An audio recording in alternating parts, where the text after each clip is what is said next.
Friends, welcome है हमारे GS India YouTube channels पे। Today we have selected test number 95।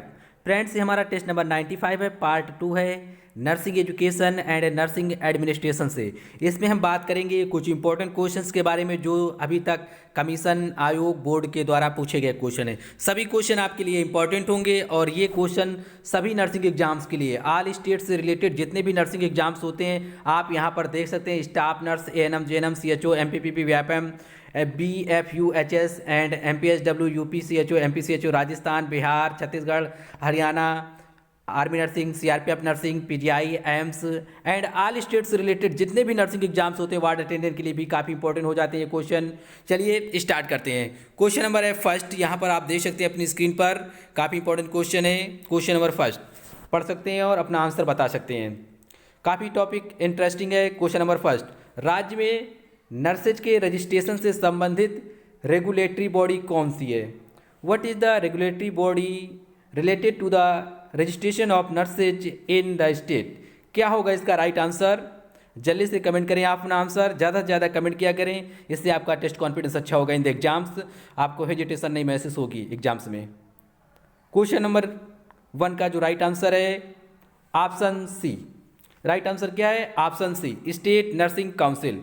राज्य में जो नर्सेज होते हैं उनका जो रजिस्ट्रेशन के लिए जिम्मेदार राज्य में रेगुलेटरी बॉडी होती है वो कौन सी होती है, कौन सा निकाय होता है? उसे स्टेट राज्य नर्सिंग काउंसिल कहा जाता है या स्टेट नर्सिंग काउंसिल कहा जाता है।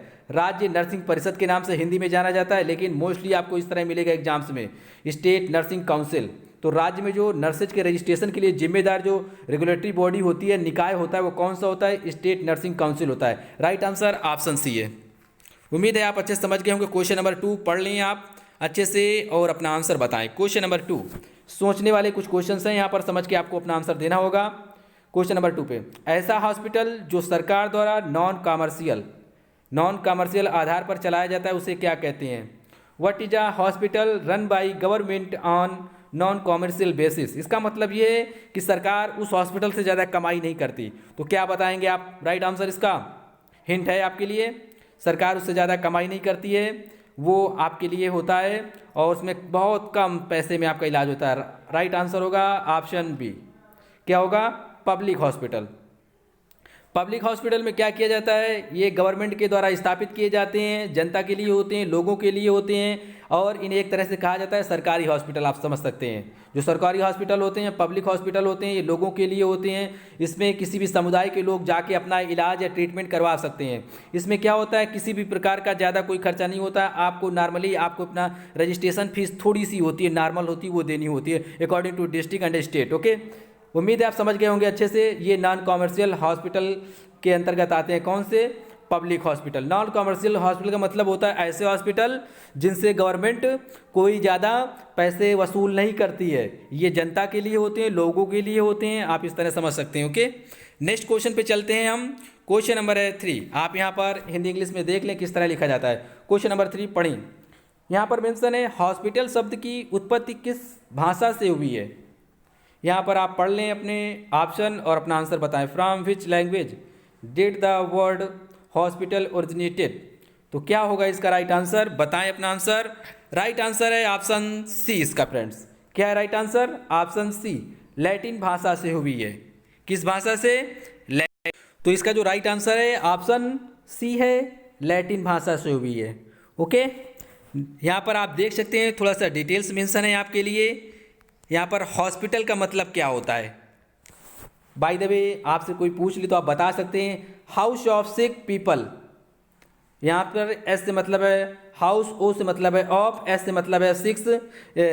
हाँ, ये सिक लिखा है, इसका मतलब होता है बीमार व्यक्तियों के लिए। पी से मतलब होता है पीपल, ई आई का मतलब होता है इन, और यहाँ पर देखते हैं टी का मतलब होता है ट्रामा, एक मतलब एंड लेबर। ये इस तरह से डिफाइन किया गया है। हॉस्पिटल का मतलब है हाउस ऑफ सिक पीपल, बीमार व्यक्तियों के लिए, इन ट्रामा एंड लेबर। ओके, ये हॉस्पिटल का मतलब होता है, या यहाँ से आप समझ सकते हैं फुल फॉर्म तरह। क्वेश्चन नंबर हमारा 4 पढ़ लें, आप अपना आंसर बता सकते हैं। क्वेश्चन नंबर 4 ये रहा आपकी स्क्रीन पर। क्वेश्चन नंबर 4 पे मेंशन है ऐसा हॉस्पिटल जिसमें संक्रामक बीमारियों से ग्रसित व्यक्ति को अन्य मरीजों से अलग रखने की व्यवस्था होती है उसे क्या कहते हैं या क्या कहलाता है? What is a hospital that has a system of keeping a person suffering from infectious diseases separated from others patient. क्या होगा इसका राइट आंसर? काफ़ी चर्चा में था हाल ही में, आप बता सकते हैं, ये आपके लिए हिंट काफ़ी है। उसे कहेंगे ऑप्शन सी, आइसोलेशन हॉस्पिटल। आपको पता होगा कोरोना काल में, कोरोना टाइम में जो पेशेंट बीमार होते थे या जिनको कोरोना होता था या जिनको ऐसे लक्षण मिलते थे, उन्हें आइसोलेट किया जाता था। क्या किया जाता था? क्वारंटाइन, क्वारंटाइन कहें या आइसोलेट किया जाता था उनको। तो उनको किस हॉस्पिटल में रखेंगे? आइसोलेशन हॉस्पिटल में रखा जाता था। ओके, उन्हें सभी जो पेशेंट होते थे जनरल वार्ड के या जो भी पेशेंट होते थे, उन पेशेंट से उन्हें अलग रखा जाता था, इनके लिए अलग व्यवस्था की गई थी। तो आप इस तरह समझ सकते हैं, आइसोलेशन हॉस्पिटल में उन्हें रखा जाता है। क्वेश्चन अच्छे से पढ़ लें आप, आंसर हमने बता दिया है आपको। यहाँ पर देख सकते हैं हिंदी में भी इस तरह आइसोलेशन हॉस्पिटल लिखा जाता है। क्वेश्चन नंबर है हमारा 5, पढ़ लें आप, अपना आंसर बता सकते हैं। क्वेश्चन नंबर 5, स्वास्थ्य कमेटी की रिपोर्ट के आधार पर एक डिस्ट्रिक्ट हॉस्पिटल में बिस्तरों की न्यूनतम संख्या कितनी होती है? What should be the minimum number of bed in a district hospital based on the report of the health committee? क्या होगा इसका राइट आंसर? जल्दी से कमेंट करें अपना आंसर। ऑप्शन सी इसका राइट आंसर है 200, 200। कितना होगा? 200। यहाँ पर क्वेश्चन में पूछा गया है स्वास्थ्य कमेटी की रिपोर्ट के आधार पर जो डिस्ट्रिक्ट हॉस्पिटल्स होते हैं उसमें जो बेड की संख्या होती है कम से कम कितनी होगी? बेड की जो संख्या एटलीस्ट होगी ये हेल्थ कमेटी के अनुसार, तो कितनी होगी? कम से कम 200 होगी, 200। ओके, नेक्स्ट क्वेश्चन पे चलते हैं। क्वेश्चन नंबर हमारा 6, पढ़ लें आप, अपना आंसर बता सकते हैं। क्वेश्चन नंबर 6, क्वेश्चन नंबर 6 आप देख सकते हैं, what is the minimum number of the bed in a teaching hospital based on the report of the health committee? स्वास्थ्य कमेटी के रिपोर्ट के आधार पर एक टीचिंग हॉस्पिटल में, कहाँ बात की जा रही है? टीचिंग वाले हॉस्पिटल में बिस्तरों की न्यूनतम संख्या कितनी होती है? क्या होगा इसका राइट आंसर? बता सकते हैं आप। ऑप्शन है इसका सी, 500, 500। आप इस तरह समझ सकते हैं, जो टीचिंग हॉस्पिटल का मतलब होता है मेडिकल जो हॉस्पिटल नहीं होते, या मेडिकल कॉलेज समझें आप अपने हिसाब से। मेडिकल कॉलेज या मेडिकल हॉस्पिटल्स होते हैं जिनमें क्या होता है, टीचिंग भी कराया जाता है। उसमें कम से कम जो बिस्तरों की संख्या होगी ना, बेड की जो संख्या होगी हेल्थ कमेटी रिपोर्ट के अनुसार वो 500 होगी कम से कम। न्यूनतम ज़्यादा हो सकती है लेकिन एटलीस्ट इतनी होनी चाहिए। ये कौन से हॉस्पिटल में? टीचिंग वाले हॉस्पिटल, मतलब जो मेडिकल्स कॉलेज होते हैं उनके बारे में बात कर रहे हैं। ओके, कम से कम इतनी होनी चाहिए, ज़्यादा हो सकते हैं, कम से कम होना चाहिए इतना। क्वेश्चन नंबर आप 7 पढ़ लें, अपना आंसर बताएं। क्वेश्चन नंबर 7 काफ़ी इंपॉर्टेंट क्वेश्चन है। क्वेश्चन नंबर 7 पे मेंशन है मल्टीपर्पज। क्वेश्चन है मल्टीपर्पज वर्कर स्कीम के तहत एक हेल्थ असिस्टेंट मेल लगभग कितनी जनसंख्या को कवर करता है? यहाँ पर हेल्थ असिस्टेंट मेल मतलब पुरुष के बारे में बात कर रहे हैं, ना कि मेल एक्सप्रेस। ओके, तो यहाँ पर ध्यान दें, MALE मेल के बारे में बात करें। किसके बारे में? MALE हेल्थ असिस्टेंट मेल लगभग कितनी जनसंख्या को कवर करता है? इसका जो राइट आंसर होगा, ऑप्शन क्या होगा? ऑप्शन सी, 30,000 जनसंख्या को कवर करता है। कितनी?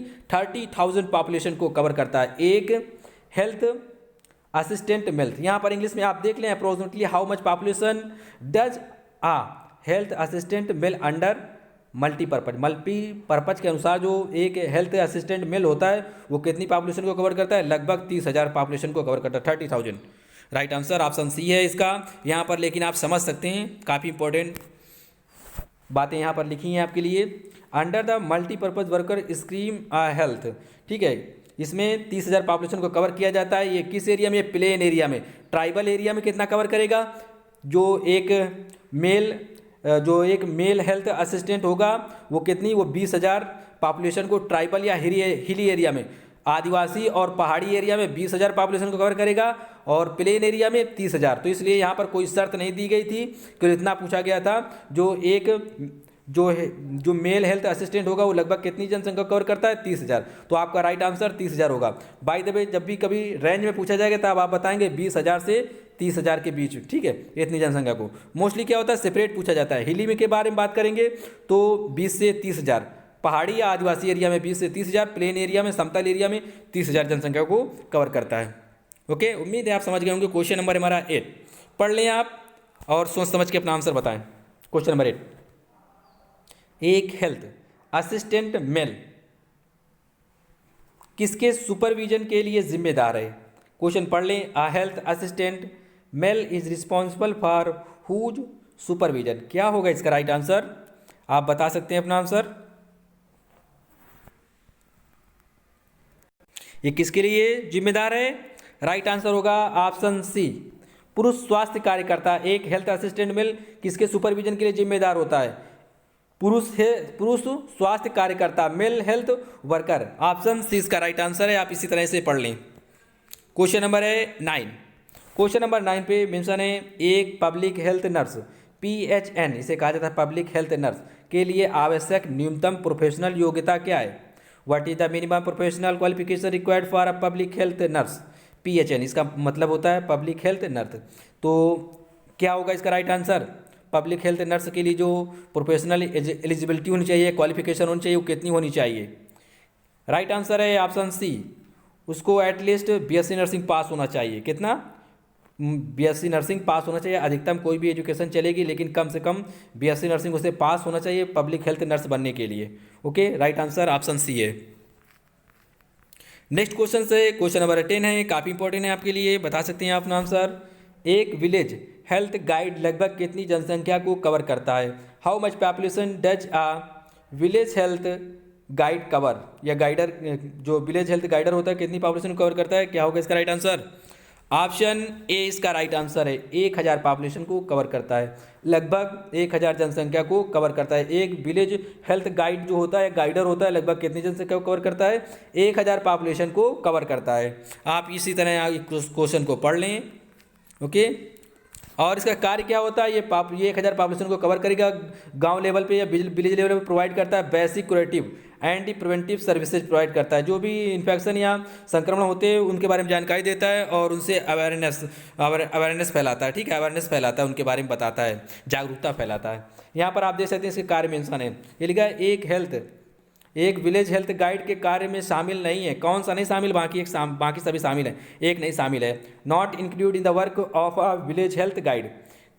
राइट आंसर होगा ऑप्शन ए, ANM को प्रशिक्षण देना इसका कार्य नहीं होता। बाकी जो दिए गए हैं BCD, ये सभी इसके कार्य होते हैं। किसके? विलेज हेल्थ गाइड के या गाइडर के। ओके, क्या क्या कार्य होते हैं? मातृ एवं शिशु स्वास्थ्य सेवाएं प्रदान करना, ये इसका कार्य होता है। दूसरे नंबर पर लिखा है वातावरण स्वच्छता, मतलब इन्वायरमेंटल हाइजीन या सैनिटेशन प्रोवाइड करवाना। ठीक है, तीसरे नंबर पे मेंशन है, D नंबर पे संक्रामक बीमारियों की रोकथाम। संक्रामक जो इन्फेक्टेड बीमारियां होती हैं उनसे क्या करना? रोकथाम करवाना। ये इसके कार्य में शामिल है। ANM को ट्रेनिंग देना, प्रशिक्षण देना, एजुकेशन देना, ये इसका कार्य नहीं है। ओके, आप समझ गए होंगे अच्छे से। यहाँ पर चलते हैं, क्वेश्चन नंबर हमारा 12। क्वेश्चन नंबर 12 आप पढ़ लें, अपना आंसर बताएं। एक आंगनवाड़ी कार्यकर्ता लगभग कितनी जनसंख्या को कवर करती है? Approximately how much population does N anganwadi workers covers? बहुत सिंपल है, जल्दी से बता देंगे आप अपना आंसर। राइट आंसर है ऑप्शन सी, 1000 जनसंख्या कवर करती है। 1000 population cover by the anganwadi कार्यकर्ता। ओके, आंगनवाड़ी वर्कर के द्वारा 1000 पॉपुलेशन को कवर किया जाता है। नेक्स्ट क्वेश्चन से काफ़ी इंपॉर्टेंट आपके लिए, बताएं अपना आंसर। क्वेश्चन नंबर 13 नंबर पढ़ लें। क्वेश्चन नंबर 13 पे मेंशन है, एक आंगनवाड़ी कार्यकर्ता के कार्य में क्या शामिल नहीं है? What is not include in the work of an anganwadi worker? क्या बताना चाहेंगे अपना आंसर आप? ऑप्शन इसका डी राइट आंसर है। ये आंगनवाड़ी कार्यकर्ता के कार्य में उसका जो ड्यूटी होता है, उसके ड्यूटी में ये डी वाला ऑप्शन शामिल नहीं होता। नर्सिंग अधीक्षक के साथ अस्पताल के वार्डों का राउंड लेना, ये इसका कार्य नहीं होता। बाकी ये सारे कार्य हैं इसके। ठीक है, ये इसका कार्य नहीं है। बच्चों को पूरक आहार देना और माताओं को स्वास्थ्य शिक्षा के बारे में जागरूकता फैलाना या देना, रिकॉर्ड एवं रिपोर्ट मेंटेन करना, ये आंगनवाड़ी कार्यकर्ता के कार्य होते हैं। और ये नर्सिंग अधीक्षक के साथ राउंड नहीं लगाती किसी भी हॉस्पिटल का। ओके, उम्मीद है आप समझ गए होंगे। नेक्स्ट क्वेश्चन पे चलते हैं। क्वेश्चन नंबर हमारा 14 पढ़ लें, आप अपना आंसर बताएं। दाई किस किस के बीच में एक सेतु लिंक की तरह कार्य करती है? लिंक समझ लें, या सेतु मतलब होता है ब्रिज की तरह कार्य करती है। दाई किसके किसके बीच में कार्य करती है? अकॉर्डिंग टू ऑप्शन बताएं आंसर आप। राइट आंसर होगा ऑप्शन बी। क्या होगा? उसके गांव के परिवारों एवं ANM के बीच ये लिंक के रूप में कार्य करती है। कौन? एक दाई। दाई का मतलब होता क्या है? आया कहते हैं इसे। इंग्लिश में इसे मिडवाइफ्स के नाम से भी जाना जाता है।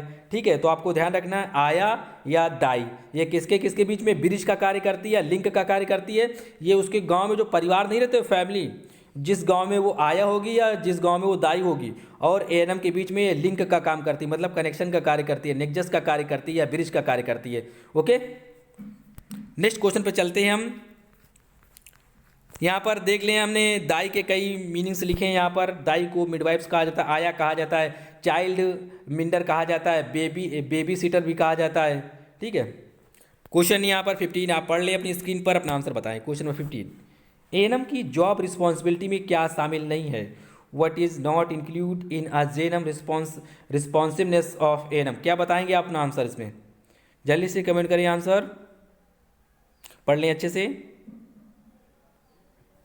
राइट आंसर होगा ऑप्शन डी। ये स्टाफ नर्सेज के बीच में अनुशासन बनाए रखना ये गलत है, ये कार्य नहीं होता है एएनएम का। ठीक है, बाकी वो तो क्या क्या करती हैं आपको पता होगा, टीकाकरण करती है, इम्यूनाइजेशन करती हैं, गर्भवती महिलाओं की देखभाल करती हैं, योग्य जो दंपति होते हैं उनको कंट्रासेप्टिव्स प्रोवाइड करती हैं, बांटती हैं। ठीक है, ये एएनएम के कार्य होते हैं। जो ऑप्शन डी में है ये एएनएम का कार्य नहीं होता। नेक्स्ट क्वेश्चन है क्वेश्चन नंबर हमारा 16। क्वेश्चन नंबर 16 पे मेंशन है, निम्न में से एएनएम के कार्यों में क्या शामिल है? What do the function of ANM include? क्या क्या शामिल है इसके फंक्शन में? ऑप्शन डी इसका राइट आंसर है। दाइयों को शिक्षा देना, गर्भवती माताओं को आयरन फॉलिक एसिड की गोलियां बांटना, यहाँ पर लिख लेना गोलियां बांटना, उसके क्षेत्र में होने वाले जन्म एवं मृत्यु का रिकॉर्ड रखना, ये एएनएम के कार्य हैं। ये आपके लिए काफ़ी इंपॉर्टेंट रोल प्ले करते हैं। आपको पूछ लिया जाता है इंटरव्यू में, या मान लो इंटरव्यू नहीं होता तो एग्जाम्स में भी, और वैसे भी आपको इस बातों की सभी जानकारी होनी चाहिए कि एएनएम के वर्ग क्या है, फंक्शन क्या है, ड्यूटी क्या है। ये दाइयों को शिक्षा प्रोवाइड करते जो आया नहीं होती उनको, और गर्भवती महिलाओं को जो आयरन की टैबलेट होती है, फॉलिक एसिड की टैबलेट होती है, ये बांटती हैं। यहाँ पर लिख लेना बांटती हैं, प्रोवाइड करती हैं। और उसके क्षेत्र में जो जन्म मृत्यु होती हैं उनका भी रिकॉर्ड बनाती हैं। कौन? एएनएम। इसलिए ऑप्शन डी इसका राइट आंसर होगा। यहाँ पर आप देख सकते हैं एएनएम के कार्य जो हिंदी में लिखे थे वही हमने यहाँ पर इंग्लिश में मेंशन किए हैं। जो भी इंग्लिश से पढ़ना चाहता है पढ़ सकता है। एएनएम के जो कार्य होते हैं related the work include the maternal and child health along with the family planning services, ये कार्य होते हैं। हेड एंड न्यूट्रिशन एजुकेशन, ये कार्य होता है। Effort for the maintaining the environmental sanitation, ये कार्य होता है किसका? एएनएम का। इम्यूनाइजेशन टीकाकरण for the control of the communicable diseases, ये कार्य होता है। Treatment of the minor injury, कोई छोटी मोटी चोट लग जाती है, ये भी कार्य होता है। And first aid in emergency and the disasters, ये कार्य भी होता है। फर्स्ट एड भी प्रोवाइड करना इमरजेंसी में और डिजास्टर के समय। ये सभी एएनएम के ड्यूटी हैं या कार्य हैं या फंक्शन है, आप इस तरह समझ सकते हैं क्वेश्चन को। ओके, क्वेश्चन नंबर हमारा 17 17 पढ़ें, आप अपना आंसर बताएं। क्वेश्चन नंबर 17, और आप बताएं आपने कितने क्वेश्चन सही किए, कैसी तैयारी चल रही है आपकी, यहाँ से आप जांचें अपने आप को। ये लिखा है, और ये क्वेश्चन काफ़ी अच्छे लेवल के हैं आपके लिए, और एग्जाम्स में आपको यहीं से मिल सकते हैं। ओके, तो इसलिए आप ज़्यादा से ज़्यादा नॉलेज प्राप्त करें, आपको सफलता जरूर मिलेगी आपके एग्जाम्स में, बशर्ते आपको सबसे पहले पढ़ना होगा। लड़ने से पहले आपको पढ़ना होगा, ठीक है? तो ज़्यादा से ज़्यादा आप नॉलेज इंक्रीज करें। हेल्थ असिस्टेंट फीमेल को और किस नाम से जाना जाता है? By what name is the health assistant female known? क्या बताएंगे आप इसका राइट आंसर? राइट आंसर होगा ऑप्शन सी, LHV। क्या कहते हैं इसे? LHV। इसी को हमने बताया था, कई बार ये फुल फॉर्म भी पूछ लिया था। लेडी हेल्थ विजिटर कहा जाता है इसे। क्या कहा जाता है? Lady health visitor. और इसे क्या कहा जाता है? हेल्थ असिस्टेंट फीमेल के नाम से किसे जाना जाता है? LHV, मतलब लेडी हेल्थ विजिटर को ही इसके नाम से जाना जाता है। किसके? इसके नाम से, हेल्थ असिस्टेंट फीमेल के नाम से। ओके, यहाँ पर आप थोड़ा देख सकते हैं, ये पूरा नाम लिखा है इंग्लिश में, फुल फॉर्म कई बार पूछा जाता है एग्जाम्स में। यहाँ पर लिखा है one health assistant female commonly known as lady health visitor. जो फीमेल असिस्टेंट हेल्थ असिस्टेंट होती है उसे लेडी हेल्थ विजिटर के नाम से जाना जाता है। लेकिन एक बात और ध्यान देना, जो मेल वाला होता है हेल्थ असिस्टेंट मेल जो होता है, ये कहाँ लोकेटेड होता है? एक जो प्राइमरी हेल्थ केयर सेंटर होता है उसमें लोकेटेड होता है, और ये उसमें लोकेटेड होता है। इसी को अभी हम बात कर रहे थे, MPHW के रूप में जाना जाता है। ओके, ये जो मेल वाला होता है ये PSC लेवल पे प्राइमरी हेल्थ केयर सेंटर पे ये उपलब्ध होता है, या वहाँ पर ये ड्यूटी करता है, ये वहाँ का कार्यभार संभालता है with the task of the interested with the task of the supervision of all the sub centre. ये क्या करता है? उसका वहाँ का सुपरविजन करता है। कौन? मेल वाला। ठीक है, इतनी बात ध्यान रखना है। और लगभग 6 जो सब सेंटर होते हैं एक PSC के अंतर्गत आते हैं। कई बार क्वेश्चन में पूछा जाता है एक PSC के अंतर्गत कितने सब सेंटर आते हैं? कितने आते हैं? 6 बताओगे कितने? 6। एक PSC के अंतर्गत 6 सब सेंटर आते हैं, 6। ओके, नेक्स्ट क्वेश्चन है यहाँ पर 18, पढ़ लें आप अच्छे से और अपना आंसर बताएं आप। क्वेश्चन नंबर 18, एक LHV किसके सुपरविजन के लिए जिम्मेदार है? जो LHV होगी लेडी हेल्थ विजिटर, वो किसके सुपरविजन, किसका सुपरवाइज करेगी, वो किसके लिए रिस्पॉन्सिबल होगी या जिम्मेदार होगी? राइट आंसर होगा ऑप्शन ए, एएनएम के लिए जिम्मेदार होगी। किसके लिए? एएनएम के लिए। जो एएनएम का यहाँ पर आप देख सकते हैं, जो एएनएम का सुपरविजन करेंगी वो कौन करेंगी? LHV करती हैं, ठीक है। तो आप यहाँ से पढ़ लें अच्छे से। नेक्स्ट क्वेश्चन पे चलते हैं हम। क्वेश्चन नंबर हमारा 19, पढ़ें आप, अपना आंसर बताएं। निम्न में से कौन सा नर्सिंग पर्सनल एएनएम के द्वारा सुपरवाइज किया जाता है? By which of the following is supervised by nursing personnel ANM. ये पर्सनल का मतलब होता है कर्मचारी के लिए यूज किया जाता है, ठीक है। तो जो एएनएम के द्वारा सुपरवाइज किया जाता है, किसका किया जाता है? अकॉर्डिंग टू ऑप्शन क्या होगा राइट आंसर? ऑप्शन होगा बी। ऑप्शन बी इसका राइट आंसर है। ये जो एएनएम होती है ना, ये दाई का सुपरविजन करती है, मतलब दाई को गाइडिंग करती है, दाई को एजुकेटिंग करती है, दाई को बताती हैं, दाई को डांटती भी हैं, बहुत ज़्यादा रौब जमाती हैं दाई के ऊपर, समझे। जो आया होती हैं, आया के ऊपर एएनएम जो भी होती है ना, एक्चुअली नर्सेज मिडवाइफरी, ये दाया के ऊपर बहुत ज़्यादा दबाव बना लेती हैं, आया के ऊपर, समझे। जो दाई होती हैं, दाई के ऊपर कौन दबाव बनाता है? ये एएनएम लोग। उनसे बताती हैं आपने अभी गाँव नहीं घूमा, बच्चे नहीं आए, और आपने अभी ये नहीं किया, आप बुलाने नहीं गए, बहुत ज़्यादा ये दबाव बनाती हैं एएनएम दाई के ऊपर, इसे ये कहेंगे आया के ऊपर, ओके। तो ये दाई का सुपरवाइज करती है कौन? एएनएम। लेकिन आप यहाँ पर समझ लें थोड़ा, जो दाई के कार्य होते हैं वो क्या होते हैं? वह अपने क्षेत्र में मौजूद प्रत्येक गर्भवती महिला से संपर्क स्थापित करती है। कौन? दाई।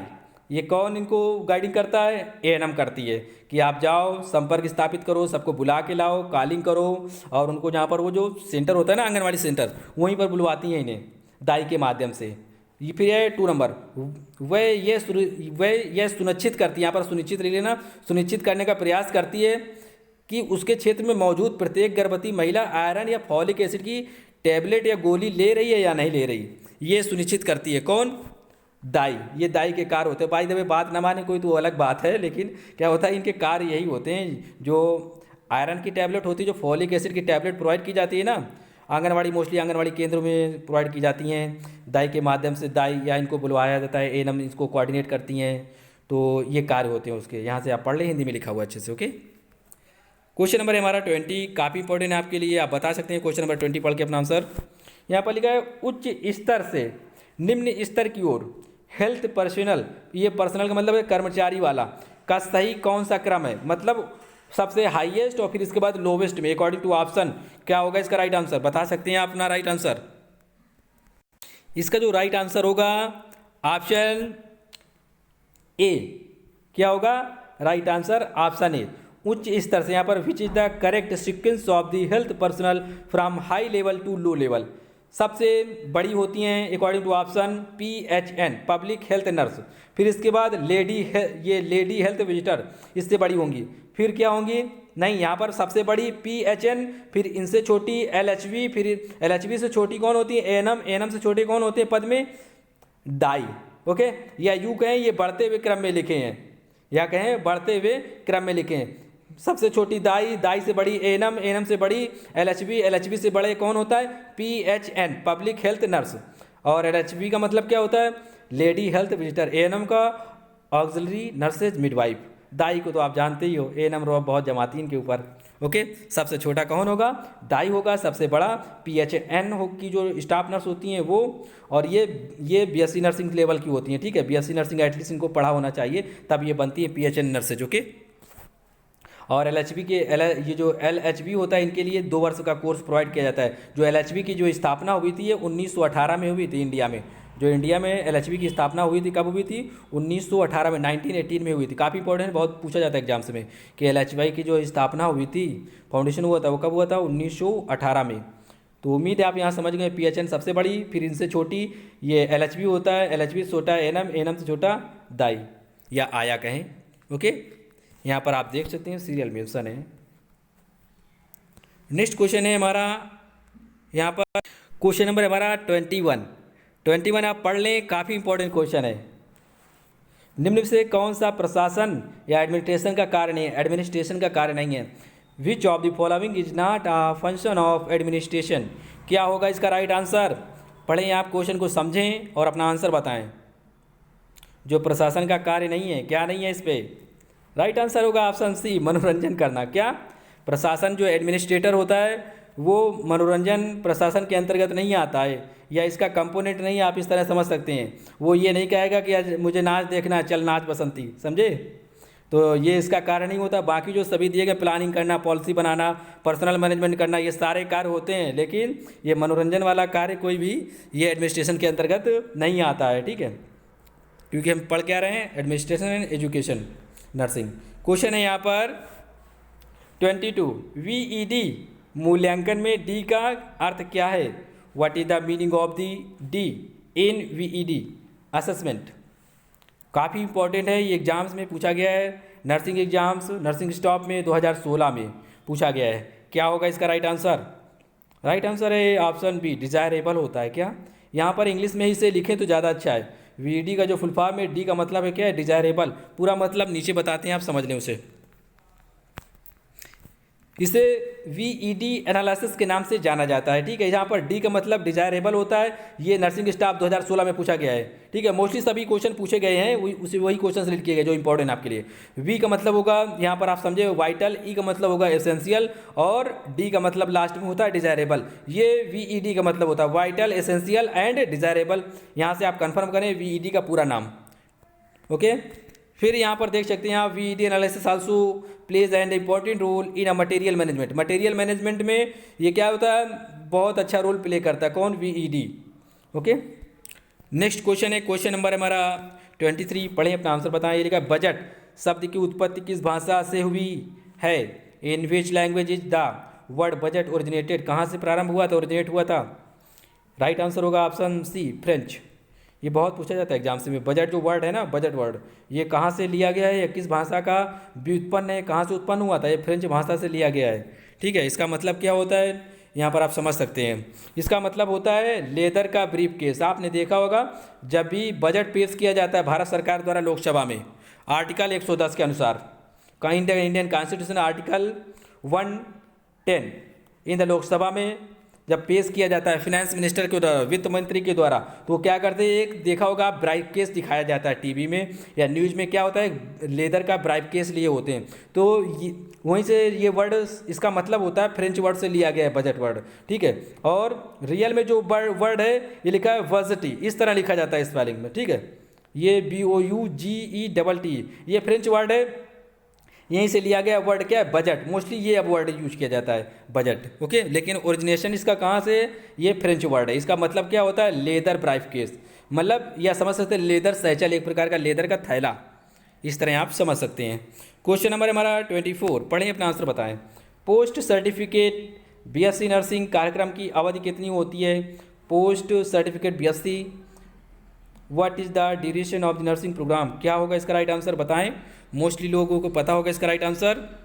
इसका जो राइट आंसर है ऑप्शन ए, इसका राइट आंसर है 2 वर्ष। जो पोस्ट सर्टिफिकेट BSc नर्सिंग का कार्यक्रम की जो अवधि होती है, ड्यूरेशन होता है, वो 2 वर्ष का होता है। कितना? 2 वर्ष का। ओके, हम चलते हैं नेक्स्ट क्वेश्चन पे। यहाँ पर आप देख सकते हैं क्वेश्चन नंबर हमारा 15। क्वेश्चन नंबर 15 आप पढ़ सकते हैं और अपना आंसर बता सकते हैं। क्वेश्चन नंबर 15 ये लिखा है, MPhil इन नर्सिंग की अवधि कितनी होती है? What is the duration of the MPhil in nursing? क्या होगा इसका राइट आंसर? राइट आंसर है ऑप्शन बी, 1 वर्ष होती है। कितनी? 1 ईयर होती है, 1 वर्ष होती है। नेक्स्ट क्वेश्चन है यहाँ पर 26। पढ़ें, अपना आंसर बताएं। निम्न में से प्रशासन या एडमिनिस्ट्रेशन के घटक हैं, which of the following are the component of the administration? क्या होगा इसका राइट आंसर? ऑप्शन इसका डी, बजटिंग या budget, organisation, evolution, all of this. इसलिए इसका राइट आंसर क्या होगा? हिंदी में देख लें, ये क्वेश्चन पूछा गया है, बजट, संगठन, मूल्यांकन, ये सभी क्या हैं? एडमिनिस्ट्रेशन के पार्ट हैं या प्रशासन के पार्ट हैं। और देख लें इसके अलावा क्या क्या होते हैं। इस तरह भी लिखा मिल सकता है आपको, planning, budgeting, staffing, evolution, organizing, इस तरह भी मिल, मतलब organization, evolution, staff, budget, plan, इस तरह। तो आप इस तरह भी मिल जाता है। तो ध्यान रखिए प्रशासन के क्या हैं? घटक हैं या कंपोनेंट, आप इस तरह समझें। क्वेश्चन नंबर हमारा 27।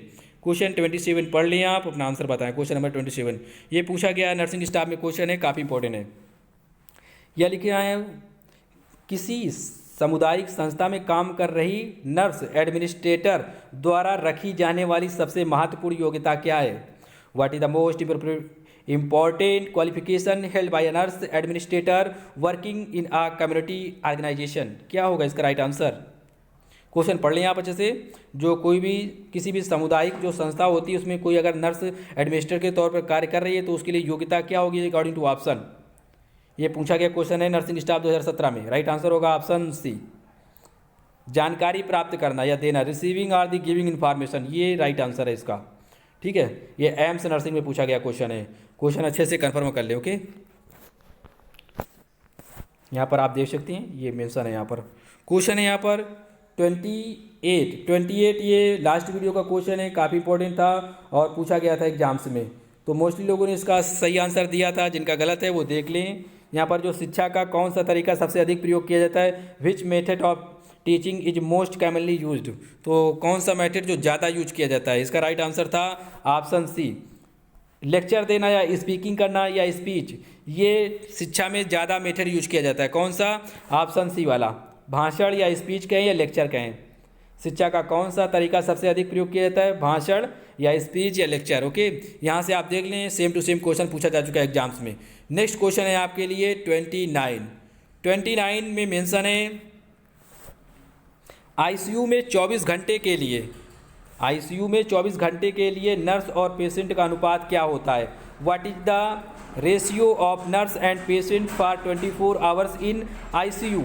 आईसीयू को जो पूरा नाम होता है वो आपको कमेंट बॉक्स में लिखना होगा। और ये क्वेश्चन नर्सिंग ट्यूटर एग्जाम 2016 में पूछा गया क्वेश्चन है, ठीक है। तो आप देख लीजिए क्वेश्चन पूछा गया है और काफ़ी इंपॉर्टेंट क्वेश्चन है ये आपके लिए। तो आपको इसका आंसर बताना होगा। इसे हम नेक्स्ट वीडियो में बताएंगे इसका आंसर क्या होता है, जिस तरह हम डेली आपके लिए क्वेश्चन देते हैं। तो क्वेश्चन अच्छे से पढ़ ले। जो आईसीयू होता है वहाँ पर जो 24 घंटे के लिए नर्स और पेशेंट का रेशियो होगा कि मतलब कितने पेशेंट पे कितनी नर्स रहेंगी आईसीयू में।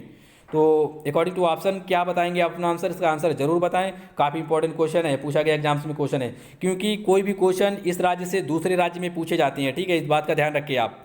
और जो भी क्वेश्चन पूछे गए हैं ये मतलब नहीं है कि ना पूछे जाएं। आप मान लो कि वो राजस्थान में तो उत्तर प्रदेश में पूछा जा सकता है, उत्तर प्रदेश वाला राजस्थान में, मध्य प्रदेश का बिहार में, कोई हरियाणा में तो कोई पंजाब में, मतलब किसी भी स्टेट में पूछा जा सकता है। समझ सकते हैं आप, क्योंकि क्वेश्चन लगभग सेम ही होते हैं। नर्सिंग है तो नर्सिंग के क्वेश्चन ही पूछे जाएंगे आपसे, ओके। तो उम्मीद है वीडियो आपको अच्छा लगा होगा। अगर नहीं अच्छा लगा फिर भी इसे लाइक कर दें और शेयर कर दें, ओके। और चैनल को सब्सक्राइब कर दें, क्योंकि डेली हम एक टेस्ट सीरीज अपलोड करते हैं, okay. Thanks for watching friends. और हाँ, एक बात, अभी हमारा आज ही एक पेपर हम अपलोड करेंगे जेएनएम का, जो भी 24 जनवरी को हुआ था। ये क्या होगा, आज आ जाएगा। इसमें हम क्या करेंगे, 100 क्वेश्चन सॉल्व कराएंगे। आप देख सकते हैं वहाँ पर किस तरह क्वेश्चन पूछे गए थे। क्वेश्चन जो भी पूछे गए हैं वो किस तरह के क्वेश्चन पूछे गए हैं, वो पूरा पेपर सम PDF हमें किसी ने भेजा है, हम उसे क्या करेंगे, अपलोड करेंगे, ठीक है। और उस पर जो भी क्वेश्चन होंगे उन्हें सॉल्व कराएंगे, रीजनिंग के, जीके के, नर्सिंग के। तो जो बंदे देखना चाहते हैं तो उसे ध्यान देखें ज़रूर जाके, क्योंकि हम आज उसे अपलोड करेंगे और उसमें समझाएंगे अच्छे से किस तरह क्वेश्चन पूछे जाते हैं और इन फ्यूचर कैसे क्वेश्चन आएंगे एग्जाम्स में, okay. Thanks for watching friends.